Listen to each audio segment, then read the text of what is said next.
in this video. Guess who's back? Guess who is back in the house? Let me talk these motherfuckers.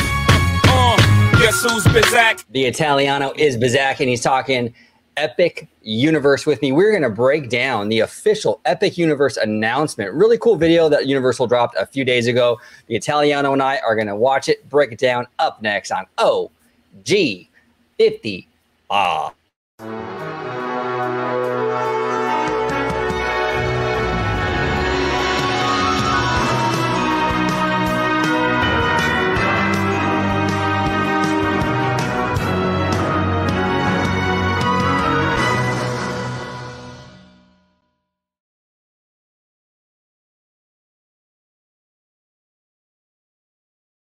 Welcome aboard, everybody, to another episode of OG55. I am joined by the one, the only, the Italiano. He is back from his globe-trotting world tour.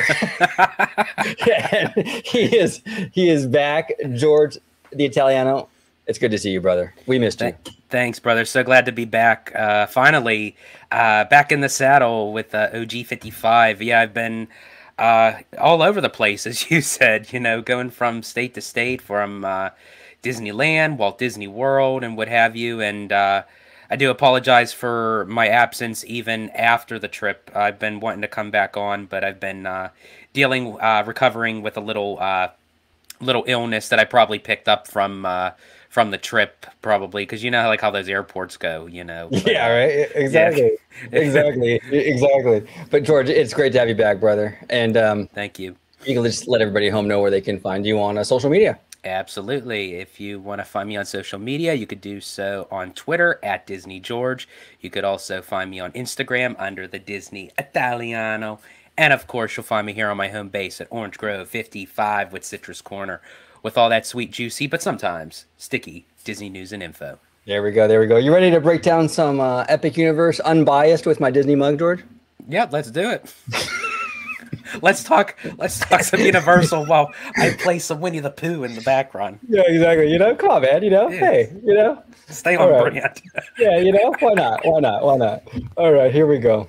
All right, so we're going to talk some Epic Universe, and in all seriousness, we're going to break this down. We're going to be fair. You know what I'm saying? We're not going to, we're not going to sit here and sugarcoat things. If we don't like something, we don't like something. If we love something, we'll say we love something. So regardless, we're giving this a fair shake. And we've done a couple videos actually on Epic Universe the past week or so. And by and large, a lot of stuff that they've announced has been really, really positive. It's been really, really good news. So there's a lot of great stuff here. But there are some things that, to be critical of. So I think it's fair to address both. So we're going to do that.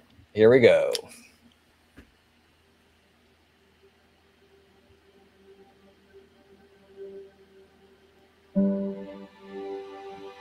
Over my 35 years, I've often been asked what my favorite ride is.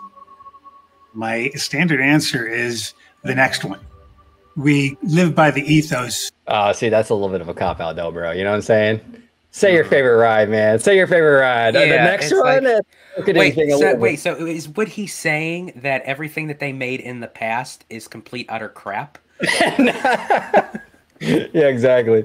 No, yeah. This is the thing with this though. It's like I don't know, man. I think like the whole the next thing is sort of like you're sort of like that's a promotional thing, and there's nothing wrong with that. Yeah. But it's like I don't know. I feel like when it comes to these executives, and believe me, Disney's guilty of this too. I'm not saying that the Disney executives are super authentic, but it would be refreshing if he would have just picked an attraction and kind of owned it. You know what I'm saying? I don't know. Yeah. That's just my opinion. The next what thing he probably could have done was kind of set the stage because of what Epic Universe is going to incorporate. Like he could have maybe went back to the classic days of Universal. Like he could have mentioned Jaws or Confrontation or E.T. or something like Back to the Future. Back to the something Future. Cool, yeah. Bring something like that makes it full circle. You know. Yeah. No, exactly. And there's nothing wrong with saying that your favorite ride is from a few years ago or even from a few decades ago. But I think he did the safe corporate route, saying the next thing. Which is fine. I'm sure a Disney exec would have done the same thing. It's just kind of funny. I'm just kind of pointing it out. Yeah. That the next thing we do is going to be better than the last thing we did. So even though we've created some really incredible experiences, we're always looking to how do we make the next one even better. And it really starts back with the origins of our business back in 1964 with the world famous Universal Tram Tour. And if for those of you that at home that have not ever done the Universal Tram Tour at Universal Hollywood, I highly recommend it. I mean, our theme park out here let's be honest, our theme park out here is Universal Light. You know what I'm saying? But well, it really is compared no, to it is, but like that's hilarious. Like every time like I hear that, it just like reminds me of like Nintendo Switch Lite. So right, exactly. It's like Diet Universal, you know, it's like that, you know, very much so, you know, but the tram tour though is worth your price of admission in and of itself. I absolutely love this. And you really do learn a lot about movies. You really do experience stuff. Like you go through, like George, you did it recently, not too long ago, and you got to see the Back to the Future courtyard. That was, to me, that was like the pinnacle part of spending a day at Universal Hollywood, was doing the tram tour, but I ended up doing it twice, and I'm glad I did it twice, because the second time I was able to, because each time is different. You know, they could have certain areas blocked off if they're filming something, or, you know, it could be, you know, just, you know, scheduling wise.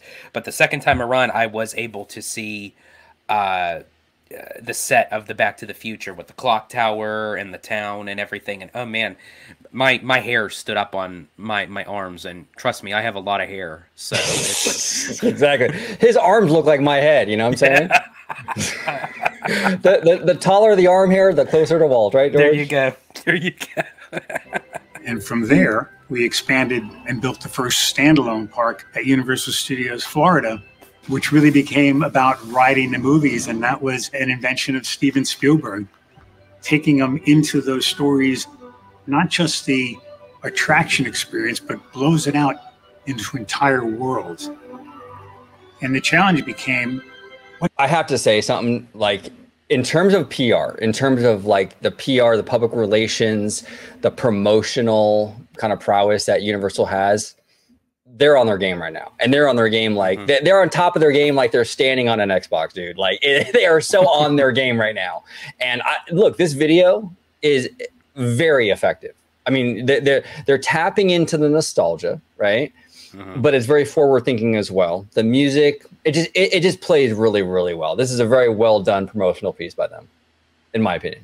What can we do next? Where should we be if nobody tried to find out what lies beyond? Have you never wanted to do anything that was dangerous? You never wanted to look beyond the... Yeah, you can find me at the gift shop on that route, I'll tell you right now, George. You won't see OG on these promotional videos. No, exactly. Michael, Ebba, and I will be in the gift shop waiting for everybody over there, you know. Yeah. How was that ride, though? Did you like it, George? You're more of a thrill junkie. Do you like the Hulk? I am. I do like the Hulk. Yes, the Hulk was... As far as just like a roller coaster goes, you know, when it comes to overall theming, you know, you can get a little bit of that in the queue. But if someone like didn't really know anything of the park and they said, hey, we're going to take you on this roller coaster, and they ride it, they'd never know the correlation between the ride and it's based off of the Hulk, you know? Yeah. And we're going to get into this a little bit. This is a point I kind of want to bring up a little bit later on, but like with these lands for Epic Universe, I think, and this is my theory, you know, I know people get all worked up when I say this stuff, but I have a working theory that I think I have a theory as to why Universal is kind of putting so many coasters in Epic Universe, and we'll get to it. We'll get to it, but this is my theory. Clouds and the stars. We went to the fans and we asked them, and the answer was pretty compelling. Give us more of your great storytelling, more of the immersive environments, and do it in the most visceral manner possible. Okay, let's talk about this. We went to the fans. Great. And what we heard back was we want more storytelling. Now, I'm told by Diz Twitter, they don't like the storytelling with the Disney stuff. Like, it's too much. Like, it's like the storytelling is like, come on, we don't really want the storytelling. Too much IP. Well, yeah. Well, yeah. And it's like I don't understand that, because this is being praised by the community, which is great. I have nothing personally wrong with it. But we hear the same kind of rhetoric from Disney, and it's met with a lot of like eye rolling. Oh, here we go again, story. What I mean, isn't it the same? I mean, this could have been a Disney thing right here. We wouldn't have known any difference. It's the same. It's the same talking points, almost verbatim. Universal Epic Universe is comprised of 5 incredibly themed worlds, and in those, over 50 unique, compelling experiences. The idea was to bring you to these worlds you couldn't otherwise possibly imagine. And to do that, we wanted to create a mechanism that allowed you to be transported into another world. And it starts at the very entrance of the park itself. You'll enter underneath the Chronos, the first portal, where all the planets will align. Okay, I fucking love this. Like the Chronos, the planets aligning. This is a beautiful concept. I love it. I love, and actually to our good friend Slimer, contributor here on OG55, he made a great point where this is a very universal kind of thing. You walk in, it's about the constellations and the stars. What's the universal logo? It's Earth. I mean, it ties into, this is like watching a universal film almost this is the universal logo essentially in theme park form. Yeah. You know, for all intents and purposes, I think it's pretty dope. Now, I do have some criticisms with this area. We're going to dive into it. But what are your thoughts overall with what you're hearing, concept, all that? Yeah, for the entrance goes, I think it's a wonderful way to kind of start off, you know, introducing people to this park. When it eventually does open in 2025, you know, this is the first thing that guests are going to see as they walk through that portal. That first portal, which is the entrance to actually get into the park, which they'll essentially they'll end up bringing it up, which leads you into Celestial Park, which ties into again with the constellations and the stars and the planets, which I think is very aesthetically pleasing when it comes to the aesthetics of that land in particular. Now, I do have some issues with some of the attractions of that, which we'll go over like as we talk about it. But as far as the overall aesthetics look for the entrance in Celestial Park, I really dig it. Yeah, no, me too. Now, a good friend of the channel, Gator Fan, he's on Twitter. Gator Fan, if you're watching this, shout out to you, brother. But he had an interesting point here. He was saying on Twitter, what's like the weenie, so to speak, right? Like Disney parks, they do have this weenie where it's like when you walk in, there's like an icon. So you have like when you walk into DCA, the icon is like, I would say the Carthay circle, right? And you even have another icon really when you go further into DCA with like the Pixar pal around with the Mickey face, right? Right. So you have these icons that kind of draw you in, right? Every park has it. Disneyland, Magic Kingdom, Animal Kingdom with the Tree of Life, all this stuff. This park, I'm not really sure what that is, right? Because you walk in, you have a great, beautiful carousel. You got the water fountain, the lagoon show. Behind it is a Helios hotel, which is going to be gorgeous, a luxury hotel in the very back. Is the hotel the icon of the park? Or well, it's funny with Universal Orlando because the way that their icons are, they're not necessarily something that is more utilized in the park like Disney. For instance, for Universal Studios, it's the globe. For Islands of Adventure, it's that rock work lighthouse type of thing. So it's something that it's like it's there, but a lot of people don't really pay too much attention to. You know, it's not something. It's almost like what the Eiffel Tower used to be at Disney's Hollywood Studios. Okay. It's there. It's an icon for sure, but it's a little more, maybe a little more subdued, not completely out there. Like so, you know. if I had to guess, I would actually say it might just be the Chronos itself, the entrance portal. Yeah. Okay. Yeah. That's interesting. Well, it's beautiful. I mean, it's absolutely gorgeous. Themed worlds, and in those, over 50 unique, compelling experiences. The idea was to bring you to these worlds you couldn't otherwise possibly imagine. And to do that, we wanted to create a mechanism that allowed you to be transported into another world. And it starts at the very entrance of the park itself. You'll enter underneath the Chronos, the first portal, where all the planets will align, and exhilarating discoveries await as you begin your journey into Celestial Park. Celestial Park is a world in and of itself, where fans have come to... Okay, now this is I really want to bring this up. This is kind of funny. Hold on one sec. One sec. This is where I might lose some people, George, so bear with me here. I don't know. Some people might get upset. I don't know. I don't think so. I mean, I you know, it's just something that I've noticed, and you know, if people disagree, that's fine. Okay. Actually, you know what? Here, I'll take this off. So, see, Celestial Park, right?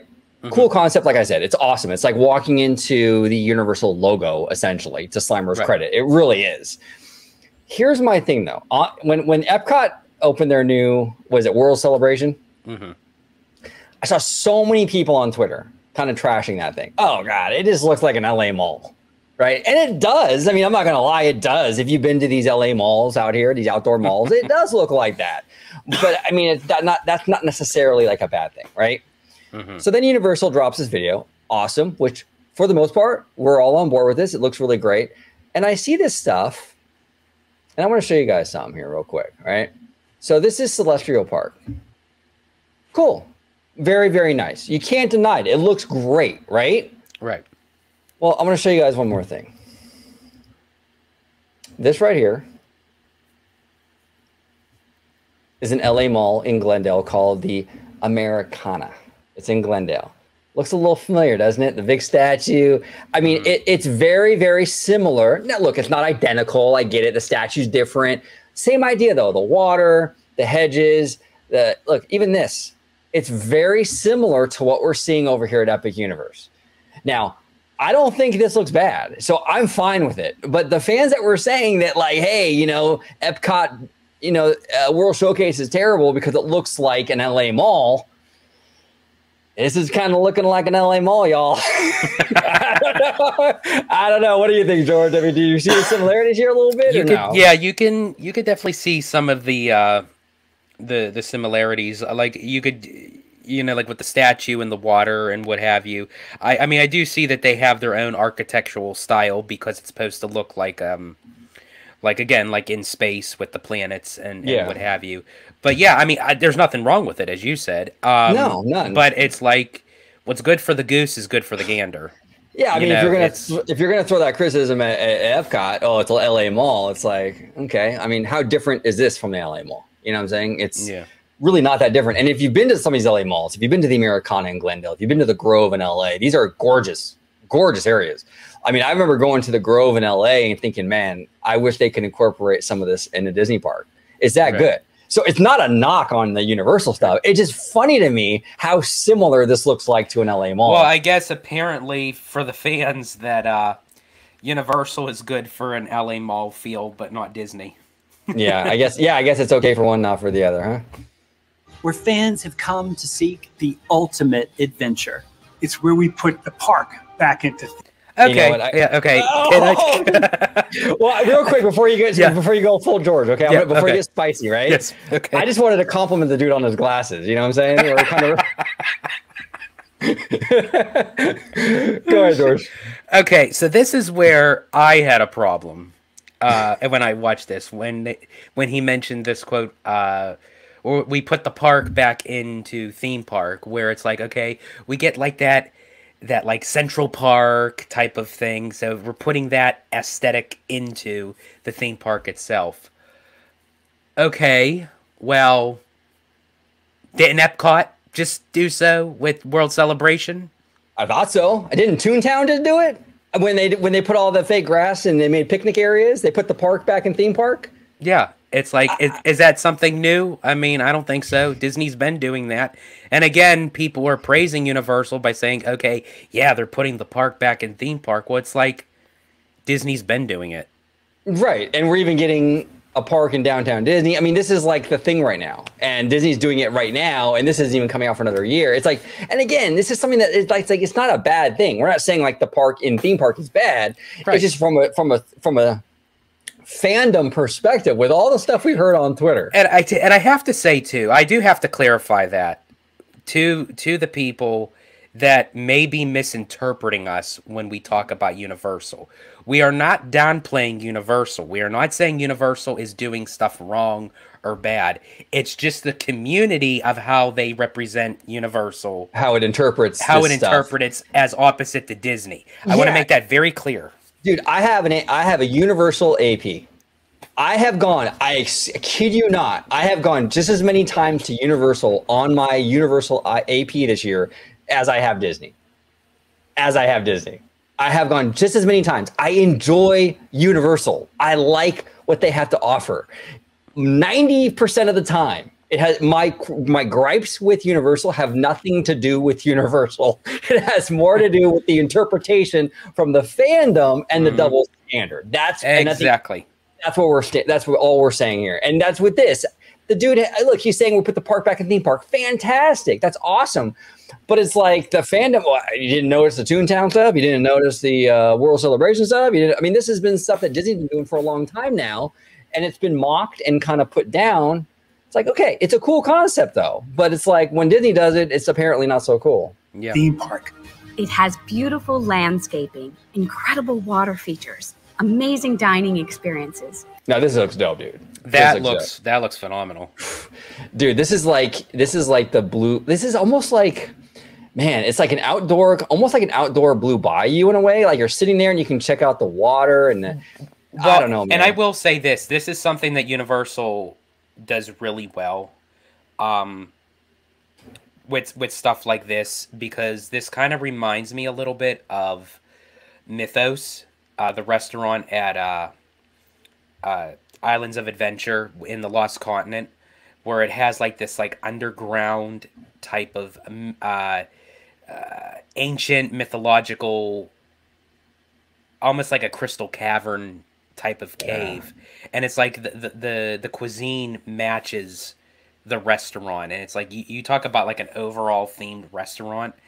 Anyone that can have the opportunity to go to Universal Orlando, check out Mythos, because I don't know how long it's actually going to be there as what it is now, because eventually, there's the long rumor saying that it might become Zelda. So a Zelda themed restaurant would be really dope, would be really cool. But if you can get an opportunity to check out Mythos as how it is now, I highly recommend it. Absolutely. And this is what this restaurant kind of reminds me of. It has like that overall aesthetically pleasing. Now, it's hard to tell, but like my Universal people in the chat, comment and let me know. And they might not even know, to be honest, but the ceiling almost looks like an aquarium. It does. Yeah. It's almost like you have like that architectural style of the building itself. Yeah. But like the inner part. Yeah. It's like it looks like the ceiling is glass with like water in it. That's wild, man. That looks really, really cool. This looks great. Fantastic shopping opportunities and 3 spectacular attractions. Constellation Carousel, a Cosmos-inspired carousel unlike anything you've ever seen. Now, this looks really, really cool. This carousel looks like it's on like steroids, man. Look how massive this thing is when you enter through here. And 3 spectacular attractions. Constellation Carousel, a Cosmos-inspired carousel unlike anything you've ever seen. Yeah, that's pretty cool, man. And I like how it's not attached to the ceiling like a typical carousel would be. It have like these glowing orbs, and they seem a little more free moving. I think that looks really, really cool. Yeah, and I like how they have some sort of interpretation of a carousel, because I think really all parks should. It's just that tradition. They have the carousel at Disneyland. They have a carousel at DCA even. So to add one at Epic Universe where it kind of fits in, like with these kind of Cosmo type of animals, I think is kind of interesting. Yeah, exactly. It's pretty dope. Astronomica, where you can play with dancing fountains, and Starfall Racers. Yeah, this is the part, like, for me personally. And look, a lot of coaster fans are not going to give a shit about this. Like, they're not going to care about the theming. This is where it kind of loses me a little bit. Bio Reconstruct, who does amazing work. You check him out on Twitter. He has a lot of aerial shots of this coaster. And the majority of this coaster is basically the steel coaster over some grass. You know what I'm saying? And for me, look, I'm a theme park person. I'm a themed entertainment fan. I'm not a coaster junkie. I'm not a coaster enthusiast. Right. So for me, this is kind of where like it loses me a little bit, right? Look, it's like look, this, if you're a huge coaster person, this is going to be probably really, really dope. It's going to be right. Yeah, that's where I'm kind of like, I like teeter on this, because me as a coaster junkie, Yeah. I would ride this in a heartbeat. It's like, yeah, Right. hell, let's do it. You know, but with my overall creative storytelling type of thing, I'm like, okay, this is just another roller coaster. Yeah, and here's my thing, and I want to make this point about the coasters in this park. There's a lot of coasters in this park, and there's some coasters in like the kiddie areas too, right? Like the How to Train Right. Your Dragon. And people will tell me, well, OG, it's okay. I mean, these coasters are family coasters, and that's fine, and that's completely true. Right. Here's my issue though, when Universal opts for a kiddie coaster instead of, say, a dark ride. When you have a kiddie coaster, like a steel kiddie coaster out in the open, it gives Universal permission to basically only have to theme the queue. When you have a coaster like that, right? What are you theming? You're theming the queue, and that's it. If they were to build a How to Train Your Dragon, say dark ride or some e-ticket like that, you have to theme the whole thing stem to stern. So in my opinion, and I know this is going to catch a lot of heat, but I think that they opted for the coaster in a lot of these areas because they know that, okay, we can build the coaster and all we have to really do is theme the queue area. Right. You know what I'm saying? It seems a little cost-cutty to me. I could be wrong. And but honestly, just what we were talking about earlier, you brought up the Incredible Hulk coaster. It's the same thing. It's based off of the IP of the Hulk. The queue is themed. You can kind of get like the Hulk thing, but the second you step on the loading platform, you get on the coaster, it's a roller coaster. It's a roller coaster over water. And then people will say, well, OG, what do you expect them to do? What do you want them to build a big box? No, build a dark ride instead. Build a themed thing, you know what I'm saying? But that costs more money though. So I think with certain things they felt, okay, for Harry Potter, we have to do the theme thing because J.K. Rowling is like, you know, she's going to demand, you know. Exactly. And I think in Super Nintendo World, they were going to go all out. I mean, even the Donkey Kong coaster over there, even though it's a coaster, they managed to theme the whole thing though, right? So it can be done. It can be done. But with a lot of these other elements in this park, it's not done. And I think it's because it's cheaper to like, hey, we can put the steel roller coaster over some grass or over some water, and all we have to really spend the money on in theming is the queue area. So yeah, that's kind of my theory. I could be completely off base, but it kind of looks like it in my opinion. A dual launch coaster where you race through the sky upon a shooting star. And anchoring this incredible world is the amazing Universal Helios. This looks freaking amazing. This looks, I tell you, you talk about like an overall, like aesthetically pleasing of a hotel. Holy shit. Dude, I mean, as aesthetically pleasing as this though? As aesthetically pleasing as that? I don't know, George. Okay, never mind. No, I'm just kidding. No, but you're absolutely right. This is absolutely gorgeous. And no, look, you're absolutely right. If I had to pick and choose one of the two, which one do you think I'm going for?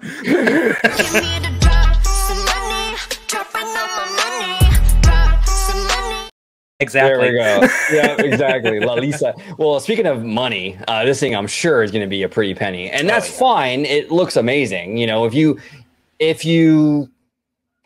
the butter, spread it.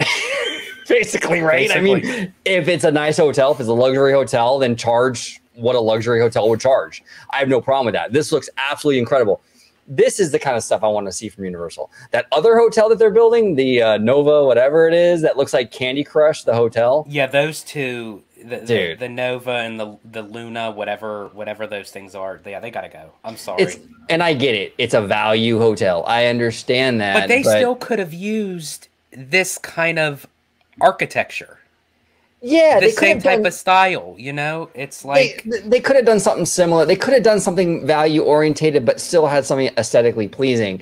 Just because it's value doesn't mean like, well, you know what? Let's just not care. You know what I'm saying? And same goes for Disney. Okay, I'm not like singling Universal out, but I think you can do a value experience and still make it look good. In my humble opinion, and everyone is different. This is subjective. The Candy Crush tile thing, it's not that great looking. Yeah. No. This though, this is A++. Well done, Universal. Well freaking done. And from what I understand, this water show, this lagoon show they have, like this World of Color Bellagio style show, will interact. I think they're going to have some projection mapping on the hotel itself. These fountains will also interact with other fountains along the way in Celestial Park and things like that. So this is going to be pretty spectacular. So very, very impressive. Well done. Grand Hotel, 500 rooms integrated into the park like no other theme park in the world. And from here, you can jump into any world. Now, we talked about this in our video with that video I did with Slimer and Ebba. These are the portals. Now, these portals, I think, are smart for a number of reasons. Number one, they're smart because they act as sort of like, they're tall, so they're kind of like a guide. Exactly. We were talking weenies earlier a little bit, right? These kind of are little weenies in a way. Or little smokies. Yeah, right. Exactly. Yeah, exactly. But what they do is they guide you, right? So, oh, where's Nintendo? Oh, there it is. We can see the it's very like appeasing to the naked eye because it's something that draws to your attention. Where it's like what we see right now for this is Super Nintendo. When you look at that, you're like, oh my gosh, that looks interesting.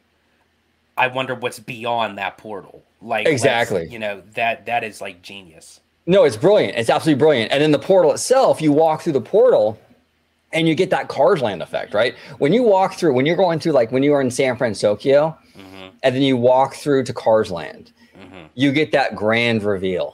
Yes. You know what I'm saying? It's amazing. And you're going to get that kind of here with each and every single land at Epic Universe because you're going through those portals. So you're going to go through the portal, and when you get to the end of that portal, it's that grand reveal for every single land. That's why I think this is so brilliant what they're doing here. I was unsure of it initially, admittedly, but I think in execution, I think it's really going to pay off. This is very well done.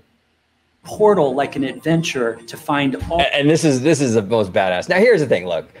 This is concept art, and it's obviously concept art, like the dark sky with the the whole thing. It's never gonna look like this, y'all. Okay, it's never gonna look like this, realistically, But look, I mean, with the electrified tower, the rock work, and the trees and the roots and all that, I think without all the pomp and circumstance in the background from the art, even on a clear blue sunny sky day, this is gonna be awesome. Yeah.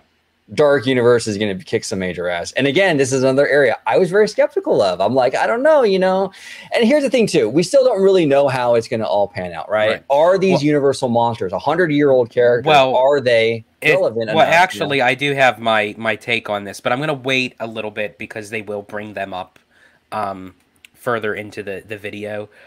Just speaking with this alone, just with the portal looks kick-ass. Yeah. Because with Bioreconstruct also kind of gave like the first look of how it was starting to kind of form for Dark Universe, and the architectural style, the color scheme, like everything is just, it fits that tone. I'm actually, for what it is, kudos to Universal, and in a way it kind of pisses me off a little bit at Disney, because I was actually having a conversation with Michael Ebba in the DMs where he's like, doesn't it just tick you off with like Universal doing Dark Universe with the Universal monsters and Disney still won't do nothing with the villains? I'm like, it is like so freaking frustrating. Oh, it's very frustrating. That the villains are not only an IP, but they're their own franchise. And this it's is like, why? It's a moneymaker. It's a moneymaker. It's money on the table. And this is the direction I want you to go in, Disney. When you do Villains Land, do this direction. Please don't do the cartoony, like, I don't want to see no Ursula spinner. Okay? Yeah. Do this. Do this really kind of like this creepy, I even suggested like almost like a twisted Wizarding World look for Villains Land, where it's like magical but dark. Yes. Something like that would be freaking amazing. Come on, Disney. But more importantly, are you saying you slid into Ebba's DMs, George? Yes. Wow, man. All of the worlds you've ever seen. How to Train Your Dragon, Isle of Berk. We made the dream a reality. The world's first dragon Viking utopia. You soar with dragons and have a Viking adventure based on the great movie franchise.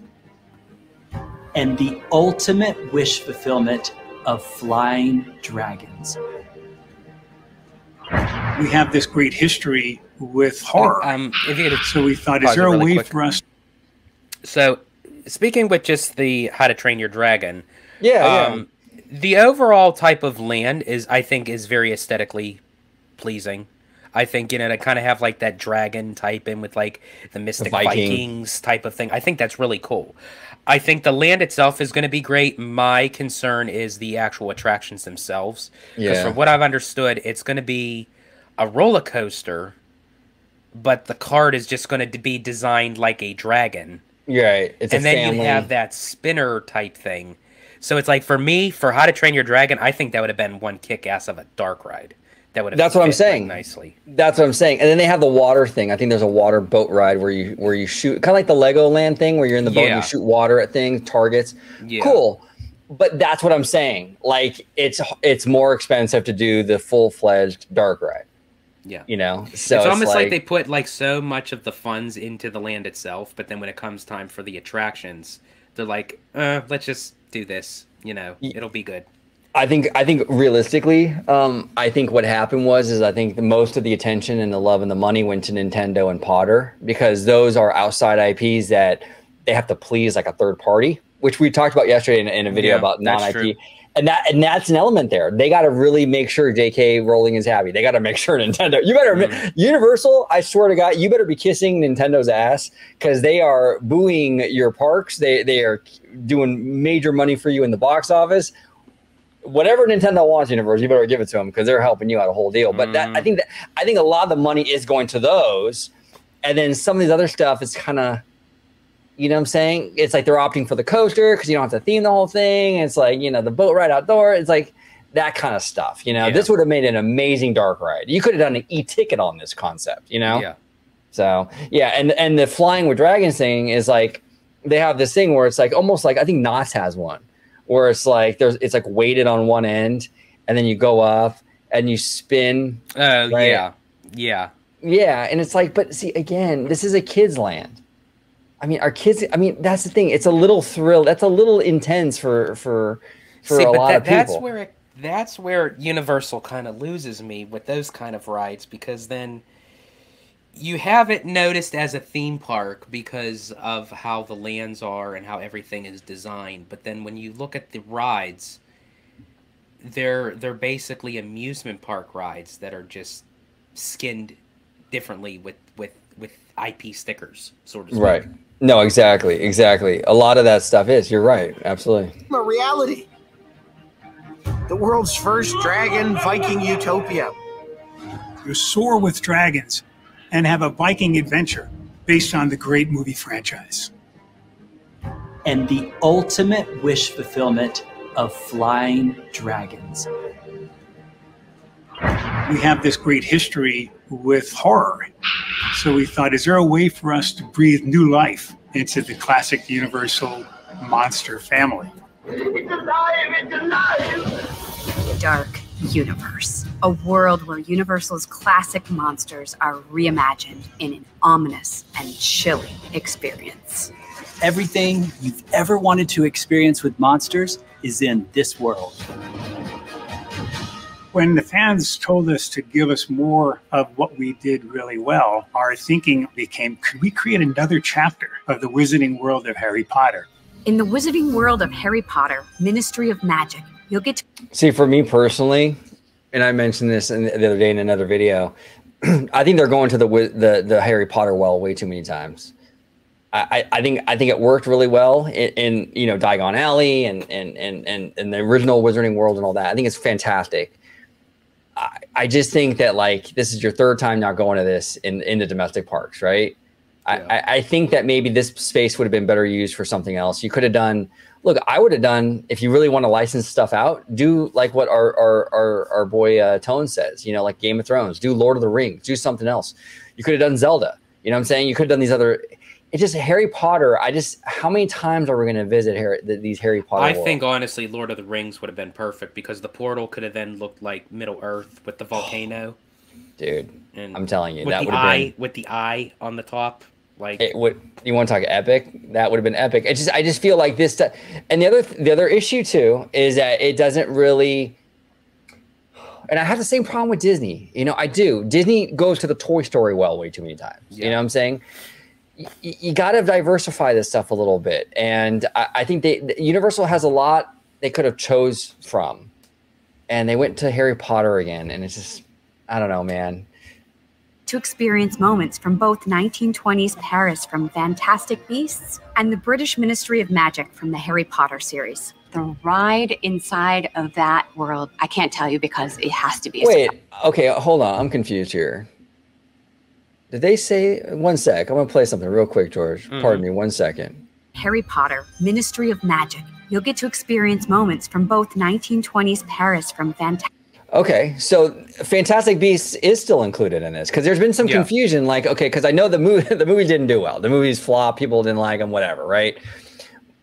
But there was so then we heard that they switched it over to Ministry of Magic from the original Potter series. But I guess there is some elements of Fantastic Beasts still incorporated into this version of this area. Yeah, because in Fantastic Beasts, the Ministry of Magic is still heavily utilized in those films. Got it. So now they're just kind of utilizing both sets of the franchise with that one particular area of the Wizarding World. Makes sense. That makes total sense. Fantastic Beasts and the British Ministry of Magic from the Harry Potter series. The ride inside of that world, I can't tell you because it has to be a surprise. You come to Universal Orlando, you're going to get this trilogy of storytelling that is unlike anything else in the world. There we go. Storytelling. Storytelling. Now I have a question because it ended up showing the Hogwarts Express. Are they... I mean, it's quite a distance. I don't assume that they'll connect the train. You can't. No, you can't. This is very far. This is like going from like a Disneyland Resort to like the Toy Story parking lot or something. It's too far. Yeah, they're not going to connect. But what it will do though is I think it'll be an interesting test for Disneyland in Anaheim if people are willing to go back and forth like that, right? So if this is a huge hit and you don't see any cannibalization from IOA and Universal Studios, and they're doing all three parks, they're willing to do that travel time, the 10-minute drive or whatever it is, that might show Disney, hey, this is an option for us in California. If we build a park in the Toy Story lot, people are willing to do that. You know what I'm saying? Yeah. So I wish them all the success in the world because I think that it would bode very well for Anaheim if it is a huge hit, because it's kind of, this is the funny thing. Universal Orlando is more Disneyland Resort than it is Walt Disney World. Completely. Absolutely. The way it's set up, it's even kind of a little more locals driven with the Halloween Horror Night stuff. It's a little more locals driven. It is. It's more Disneyland Resort than it is Walt Disney World in so many ways. I really hope if it is a hit, Disneyland Resort looks at that and goes, okay, that could work out here in California. We'll see though. But it's like our friend, real quick, it's like our friend Kaylee says. What does Kaylee say? If it makes sense, Disney won't do it. Exactly. Yeah, there you go. So maybe they won't.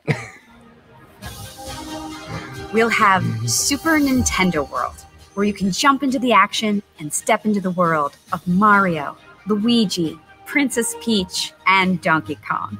You'll arrive in the most interactive, really quick, colorful world we've ever created. So I've been to Super Nintendo World at Universal Hollywood. As a land itself, the attention to detail is just phenomenal. It actually feels like you walk right into a scene from the video game, of how like it has like that pixelated type of feel, like at the classic Super NES and what have you. Right. My only criticism at Hollywood is that because they have to work with what they got. You know, I feel like the land is very, very boxed in. It's very small. But the land is more so vertical than horizontal. You know, everything goes up, which is how it should be. You know, that's how the video game is. And folks, yeah, you're probably you know, you missed that from me being absent, is the hype train. Oh no! I must have hit that track switch! There you go. Right behind you. You're right though. It's a very small footprint and it's vertical. It's up. Yeah. So I'm very curious to see, because Orlando has more room to expand, if they kind of let this area kind of breathe a little bit and like spread some things out. Although I will say the one thing I'm very, very much anticipating is the Donkey Kong Country area. Oh yeah. I think just that section alone of how that they could look, and then that type of roller coaster where it's supposed to be give you the feel like your mine cart or your barrel cart or whatever it's supposed to be is going to jump the track like how it does in the video game, is like that has to be phenomenal once that's completed. I'm actually looking forward to that more than the ride in Dark Universe. Yeah. I'm looking forward to the land itself of Dark Universe. My only concern is when they had mentioned about the monsters that they're reimagined. That I somewhat have a little bit of an issue with. Oh, they did? Mm-hmm. They said they're reimagined? Okay. Yeah.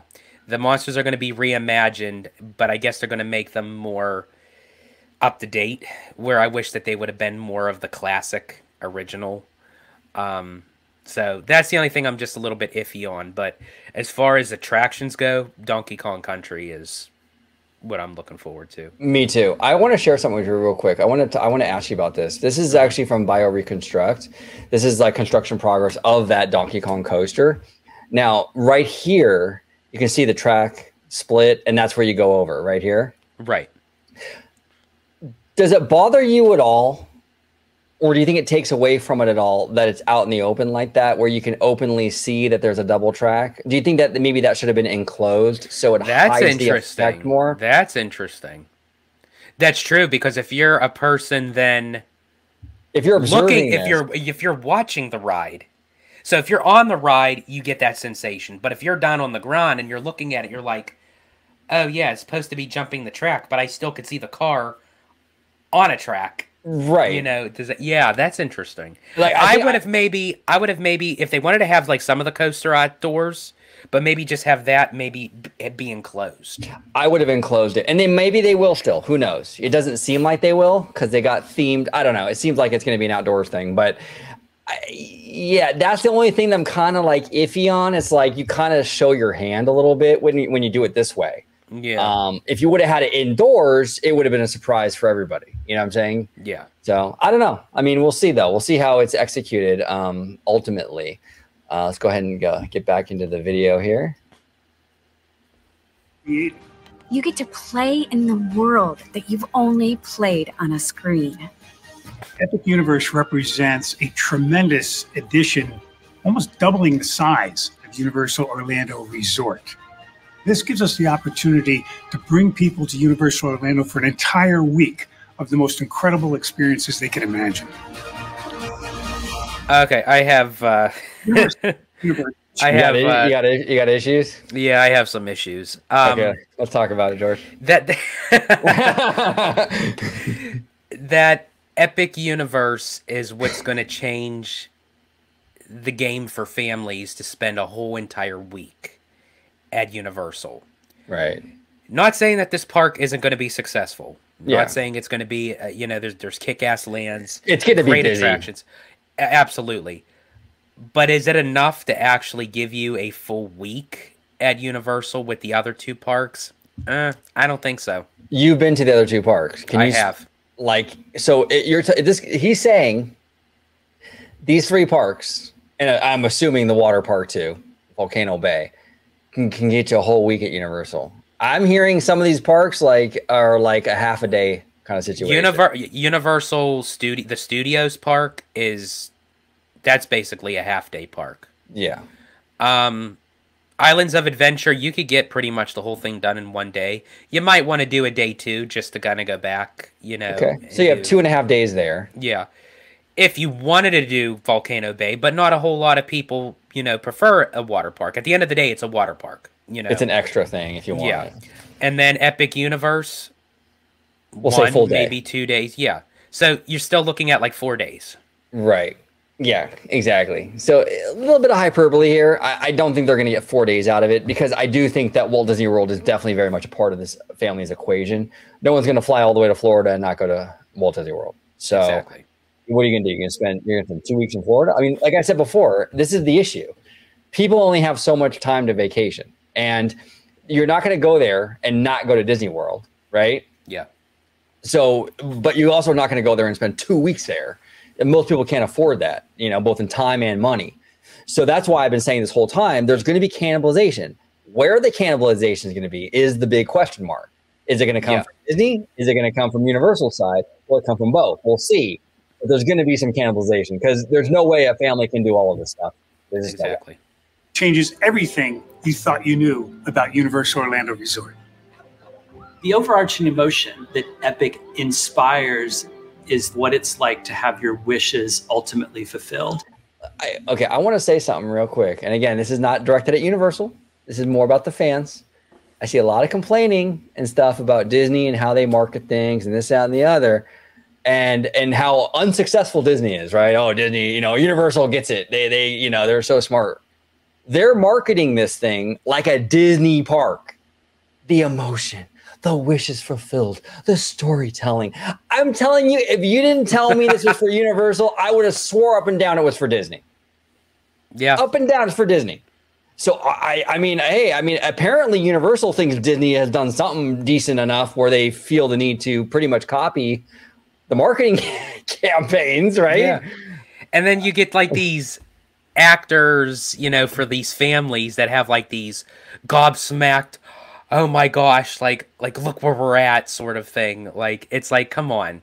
Disney has been doing that since the beginning of time. Right. Like, that's nothing new. Exactly. Beyond the storytelling and the immersiveness, there's an emotional component to each of the worlds. The worlds that were chosen represent so many things for so many people, and they're so vastly different. Thrill and fear and joy and all of it comes together in a type of experience that you have never been able to find anywhere else.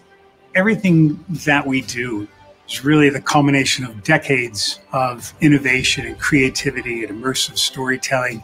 So we continue to perfect our craft, and Epic is really bringing it all to a whole new level. Epic Universe is built on an amazing. Okay, so this right here, this is what, out of the whole video, the entire video, all the pomp and circumstance, the selling, next best thing, this yada, yada, yada, Steven Spielberg's involvement. It's what got me the most excited, because I tell you, this man does not miss. Okay, Steven Spielberg does not miss. I have never seen a Steven Spielberg movie personally that I have not liked or that I have not loved. And look, I mean, he's got a history with Universal. He does, He was a contributor, or consultant or whatever for this park. That bodes well for this park, because this man is an absolute freaking genius. And he has worked on, believe it or not, The Amazing Adventures of Spider-Man with Scott Trowbridge, who is now, an Imagineer.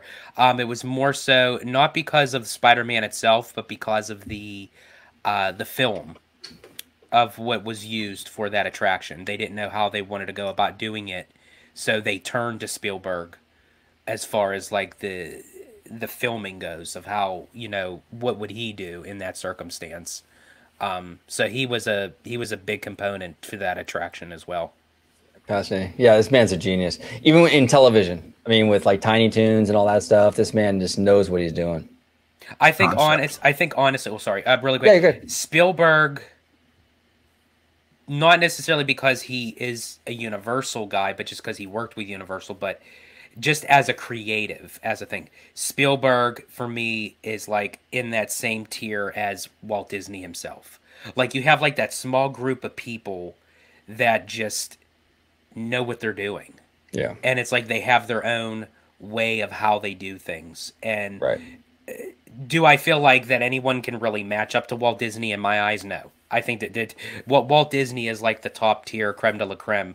But I do feel like that Steven Spielberg is in that kind of category as like cinematic genius. Oh, absolutely. Like with also with the late great Howard Ashman, John Williams. There's just like this certain group of people that just know what the hell they're doing. Yeah, exactly. That's well put. The idea that you can go into a world through some kind of a portal and you come out in a world you never could dream of, you can experience it. I think it's going to just feed the imagination of so many people of all ages. What I think we're trying to do most is give people the opportunity to really experience the full thrill of being alive. So really good video, really good promotional piece. I think it was well done, very well done. I think Universal's on top of their PR game. I've said it before, I said it again. I think they really know how to market.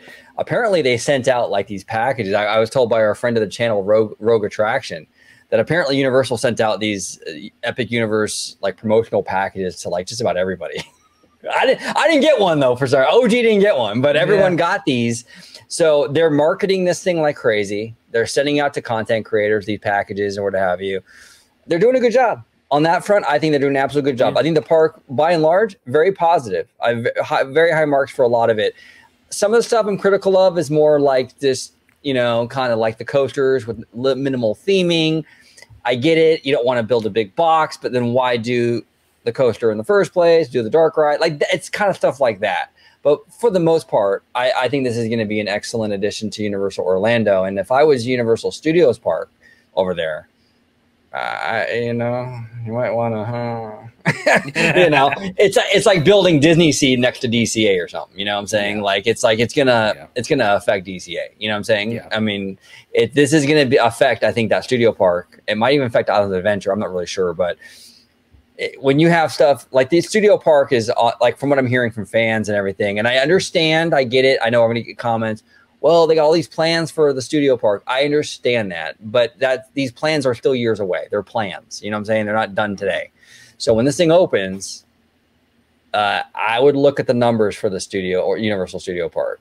I mean, obviously, it's a little bit too late now, but just for your opinion, the route that Disney's going, because when Disneyland Forward gets greenlit, I'm assuming Disney's going to look towards expanding DCA before even considering the third gate. From what that's what it seems like. Universal took the other route. They went for a whole new theme park before expanding out the studios or updating the studios. Do you think that it would have been wise if they would have went the route to actually fix the studios first before even tackling Epic Universe? It's a tough call because Universal and Disney, I think, are kind of in different positions. I think Universal right now is in market share mode. So I think for market share mode, I think Universal made the right decision with the third park, you know? Okay. But for Disneyland Resort, we don't have like a market share problem here. Like Disney is like the king of the theme park. Yeah, people are just going to come regardless. So it's like right, and Universal Studios will never, ever be a real threat to Disneyland Resort. Let's be honest. It's just there's not. It's just not going to be. It's not going to compete with the two park scenario out here in Anaheim. It's just not. Yeah. So I think it's two different situations, and that's what I've been saying. These companies have two different like. There's different needs for both companies, right? So for example, you know, Universal's in market share mode. So for Universal, a third park makes the most sense when you're in market share mode. For Disneyland Resort, when you're in more about like maybe expansions, things like that, but you're not necessarily trying to gain more market share. You're just trying to like maybe put more butts into your park. That's going to be a different solution, you know? Mm-hmm. So you can't have the same solution for two different problems necessarily. So I think the approaches are going to be different, you know? So I think Universal is making the smart decision in the sense where they should be building the third park for market share. But I think fans are kind of naive to think that expansion isn't going to affect, at least the short term, the other parks. I think it absolutely will. I've been saying this for a long time. I think Universal sees it. I think they're ready for that. I think that's why there's rumors of the Pokemon stuff. I think they know that this is going to cannibalize. When I used to say the cannibalization thing, like a year and plus ago, I was told I was just a Universal hater. OG just hates Universal. I don't hate Universal. I'm not. That's not what it is. It's just business. It's just the way look, you build a shiny new thing down the street that's vastly superior to the thing you have now. It's going to cannibalize the thing you have now. It's just common sense, dude. Yeah. It's not about being a pixie duster or hating Universal. It's just common sense. It's just the facts. It's just the facts. Like no matter like what, it could be Disney, it could be Universal, it could be SeaWorld, it could be Busch Gardens, Knott's Berry Farm. It's like if you do that, it's always going to cannibalize the older aspects of the resort or the park or what have you when you get something brand spanking shiny new, you know. You have this park that looks incredible, and then you're comparing that to like, look what they're doing over there at the studio park with like, this Minion stuff. It's just, it's cheap. And then you go over to Epic Universe and you can see all this. And you mean to tell me that's not going to cannibalize the studio part? Look what they're giving you with Epic Universe. And then look what they're giving you recently with the studio. Please. Yeah, it's like Villain Con, right? Villain Con. That's the big game changer. Yeah, that's the I will say though, I'm not going to say if, I'm going to say when Universal utilizes Pokemon. Oh, dude. Whatever park it goes into, whether it's the studios or Islands of Adventure, that's, you talk about another game, that's going to be the game changer. Yeah. I think honestly adding Pokemon in is going to be the game changer even over Epic Universe. Pokemon's going to be huge, dude. It's going to be absolutely huge. Our friend Seymour Duck, he's a big fan. We're going to get Seymour on pretty soon. We're going to do quarterly things call with Seymour. I mean, me personally, I would have done Pokemon as that extra portal at Epic Universe and put How to Train Your Dragon into like the studios. That wouldn't have been a bad idea. Islands of Adventure. I would have done Pokemon in Epic Universe. And they could add a big giant Pokeball. Yeah, on the portal. Yeah, that wouldn't have been a bad idea, dude. I think you could have done that. I think you could have. Or no, I'm sorry, not over How to Train Your Dragon. I'm sorry, over Harry Potter. Over Harry Potter. Yeah, that's what I was gonna say. I think the Harry Potter thing is a little played out. Not to say it's not a great franchise. It absolutely is. You know what I'm saying? Yeah. But it's just like you have it in every single park now. Yeah. Like it would have been nice to have one. But wait a minute now, isn't that what people are complaining about with Moana at Disney? Moana's at Epcot, Moana's at Animal Kingdom. Right. Yeah. It's like it's too much Moana. Or Frozen, right? If it's too much Frozen, this, that, and the other. But for some reason, when Potter's everywhere, it's all good. It's all good, you know. Again, I mean, it's more about like the reaction than it is about the actual thing, right? So it's like it's crazy. But yeah, I do think though. I think that with Epic Universe, there's so much you could have done in that space. It's just to kind of put Potter in there again. I don't know. I'm sure it'll be fantastic. Super Nintendo, absolutely. Oh, dude. Dark Universe, absolutely. Right. Celestial Park. Absolutely. Yeah, just the two that I'm just kind of scratching my head with is the How to Train Your Dragon and the Ministry of Magic. Yeah. We'll see how it pans out, dude. And I love Slimer's kind of theory of like how like Celestial Park is like a physical manifestation of the Universal logo. I just his interpretation of that kind of blew my mind a little bit. I'm like, that's freaking dope. And it's probably not on accident. He's probably onto something with that. That's pretty cool, you know? Yeah. So we'll see. But George, I know you're not feeling well, buddy. I appreciate you sticking it out with me for an hour and 3 minutes. I do appreciate you. I'm so glad to be back. So glad to be back to having these conversations with everyone. And I wasn't sure like when I was able to return, but I'm so glad that this is the start up again. Start that engine. The George train is officially back. Let me talk these motherfuckers. Guess who's Bizak? The Italiano is Bizak. Mr. Italiano, if you could let everybody at home know where they could find you on social media, sir. Absolutely. You could find me on X, formerly known as Twitter, at Disney George. You could also find me on Instagram under the Disney Italiano. And, of course, you'll find me here on my home base at Orange Grove 55 with Citrus Corner with all that sweet, juicy, but sometimes sticky Disney news and info. Absolutely. And comment down below with all your thoughts on Epic Universe, our breakdown, our opinions. Are we right? Are we completely wrong? We would love to hear from you either way. We welcome all opinions here on the channel. Comment down below. We would love to hear from you. And as always, have a wonderful, wonderful day. Bye-bye, everybody. 세상이 누구에게나 공평하게 추악해.